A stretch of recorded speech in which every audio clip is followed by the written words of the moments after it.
योग नगरी ऋषिकेश में इन दिनों पर्यटकों का हुजूम उमड़ा हुआ है। रोजाना ही ऋषिकेश में भारी मात्रा में पर्यटकों की मौजूदगी दर्ज की जा रही है।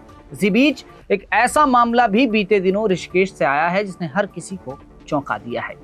कुछ दिनों पहले एक वीडियो सोशल मीडिया पर वायरल हुआ जिसमें नजर आ रहा था कि ऋषिकेश में एक भीड़ कुछ युवकों की जमकर पिटाई कर रही है।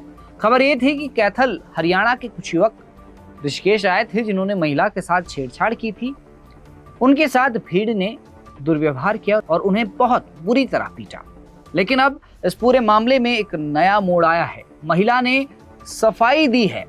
जिस महिला के साथ छेड़छाड़ का आरोप था उस महिला की भी सफाई आई है और पुलिस ने भी मारपीट करने वाले 2 युवकों को पकड़ लिया है। आज इस रिपोर्ट में इस पूरे मामले का खुलासा करूंगा कि क्या ये मामला था और कहां से इस पूरे मामले में ये नया मोड़ आया है। नमस्कार, आप देख रहे हैं हिलमेल, मैं हूं आपके साथ विजय नेगी। बात है 20 मई की, जब हरियाणा के कैथल से कुछ युवक उत्तराखंड घूमने आए थे।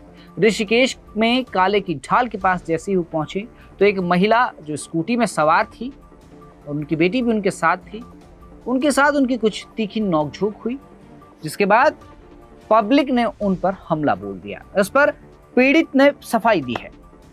पीड़ित ने एक बयान दर्ज किया है। उसमें कहा गया है, मैं अपने 4 दोस्तों के साथ Hyundai वेन्यू कार में 20 मई को ऋषिकेश घूमने आ रहा था। जब हम ऋषिकेश से थोड़ा पहले काले की ढाल के पास पहुंचे तभी एक स्कूटी जिस पर एक महिला और बच्ची बैठी हुई थी, उन्होंने अपनी स्कूटी हमारी कार के आगे लगाकर हमें रोका और ये कहने लगी कि तुम लोग क्या कर रहे थे, तुम लोग क्यों इशारे कर रहे थे। इस पर हमारी और महिला के बीच जोरदार बहस होने लगी और हम लोगों ने सफाई दी कि हम घूमने आए हैं, हमने कोई गलत काम नहीं किया।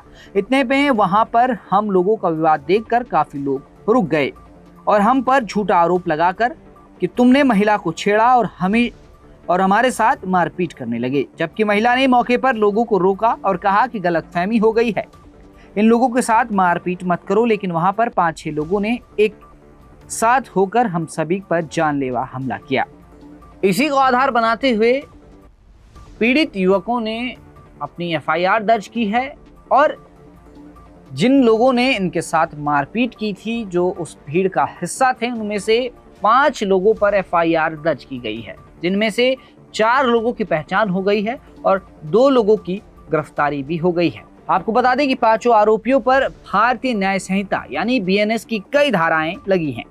109(1), 117(2), 191(2), 324(4), 351(3) और 352 के तहत मामला दर्ज किया जा चुका है और जांच भी शुरू हो गई है, जिसके तहत पुलिस ने 2 आरोपियों को गिरफ्तार किया है, जिसकी पहचान अशोक थापा और नरेश कश्यप के रूप में हुई है। पुलिस का ये कहना है कि मामले में शामिल अन्य नामजद और अज्ञात लोगों की तलाश जारी है। इस मामले की जानकारी देते हुए देहात देहरादून की एसएसपी ने क्या कुछ कहा, एक बार सुनते हैं। जो सतवीर है कैथल निवासी, इनके द्वारा एक एप्लीकेशन दी गई थी जिसमें इन्होंने बताया था कि 20 तारीख को अपने मित्रों के साथ यहाँ पर घूमने के लिए आए थे ऋषिकेश में। तभी एक महिला ने इनकी स्कूटी पर सवार थी, उसने इनकी गाड़ी को रुकवाया और उनके आपस में कुछ बातचीत चल रही थी, कुछ बहस हो रही थी। इसी बात पर आसपास के लोग जो थे कुछ इकट्ठा हो गए और वहाँ पर जो भीड़ थी उन्होंने इनके साथ गाली गलौज और फिर मारपिटाई करने लगे और मारपिटाई करने के बाद फिर इनके साथ अमर्यादित रूप से इनको निवस्त्र करके इनके साथ जानलेवा हमला इन पर किया और उनकी गाड़ी तोड़ दी। ये एप्लीकेशन हमें प्राप्त हुई, इसमें संबंधित धाराओं में हमने मुकदमा दर्ज किया है। इसमें 4 लोग नामजद हैं, जिसमें 2 की अरेस्टिंग हो गई है, जिनका नाम अशोक और नरेश है, जो काली की ढाल के निवासी हैं। शेष 2 नामजद के विरुद्ध भी कार्रवाई चल रही है और बाकी जो अज्ञात हैं उन पर भी हम उनकी पहचान कर रहे हैं। उसमें जो आसपास के लोग हैं उनके बारे में या फिर जो सीसीटीवी हैं और जो हमें वीडियोस प्राप्त हुई है उसके द्वारा उनकी पहचान की जा रही है। इस महिला से भी जब पूछताछ की गई तो महिला ने बताया कि वो अपनी छोटी नाबालिग बच्ची के साथ स्कूटी पर जा रही थी, तो उसकी बच्ची ने बताया कि इस गाड़ी में से किसी ने उसको कुछ बात बोली है, कुछ कहा है और इशारा किया है।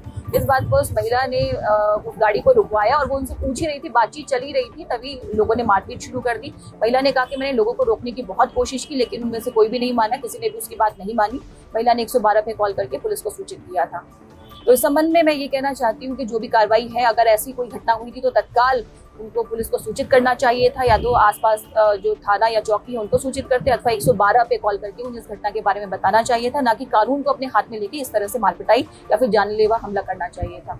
तो जो भी ऐसी कोई घटना होती है, कोई भी ऐसा अपराध होता है, तो आप तत्काल पुलिस की वो सूचित करें, ना कि कानून अपने हाथ में ले। तो जो इसमें बाकी लोग हैं अज्ञात, उनकी भी पहचान की जा रही है और उनकी भी जल्दी गिरफ्तारी की जाएगी।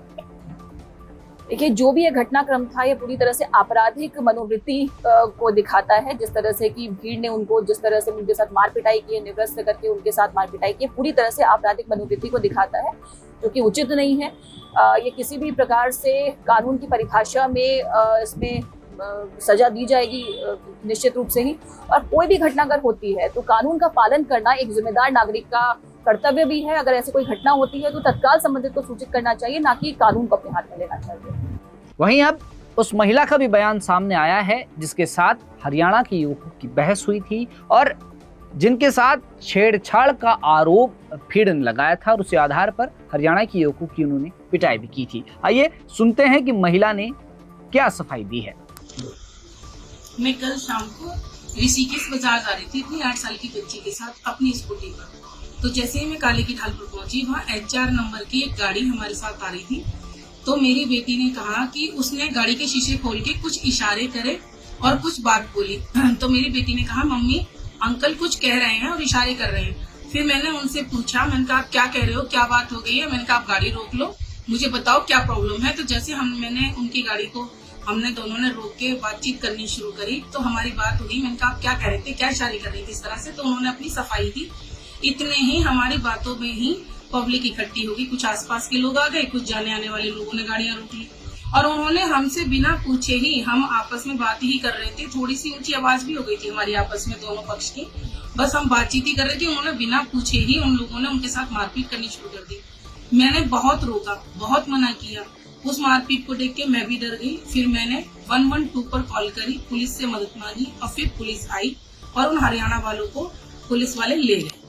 अब इस मामले में जो ये नया मोड़ आया है, इसने इस कहानी को और ज्यादा दिलचस्प बना दिया है। वहीं जो आरोपी फरार हैं, उनकी तलाश में भी पुलिस जुटी हुई है। बहरहाल अब देखना यह है कि क्या सच में हरियाणा के युवकों ने कोई इशारे किए थे या फिर कोई गलतफहमी हो गई थी। ये जांच के बाद ही पता चल पाएगा। लेकिन सवाल ये भी है कि अगर कुछ गलत हुआ भी था तो लोगों को कानून हाथ में लेने की क्या जरूरत थी, और इसकी जानकारी पुलिस को भी दे सकते थे ताकि पुलिस अपनी कार्रवाई करती और जो सच होता वो सबके सामने आता। अब देखना यह है कि इस मामले में जो यह नया मोड़ आया है, इससे किसको नुकसान होगा। जिन्होंने, देखिए, जिस पब्लिक ने, जिन लोगों ने हरियाणा की युवकों के साथ मारपीट की है, वो बिल्कुल गलत है, उसका हम भी समर्थन नहीं करते और उन पर कड़ी कार्रवाई होनी भी चाहिए। लेकिन इस पूरे मामले की एक निष्पक्ष जांच भी होनी चाहिए कि क्या उन युवकों द्वारा कोई गलत इशारे किए गए, महिला ने जिस तरह के बयान दिए हैं, पीड़ित ने जिस तरह के बयान दर्ज किए हैं, उसी को आधार बनाकर इस पूरे मामले की जांच हो, तभी इस मामले में कोई फैसला लिया जा सकता है। फिलहाल हिलमेल की रिपोर्ट आपको कैसे लगी, कमेंट बॉक्स में ज़रूर बताएं और हिलमेल से जुड़िए, क्योंकि उत्तराखंड की खबर प्रमुखता से हम आपको दिखाएंगे।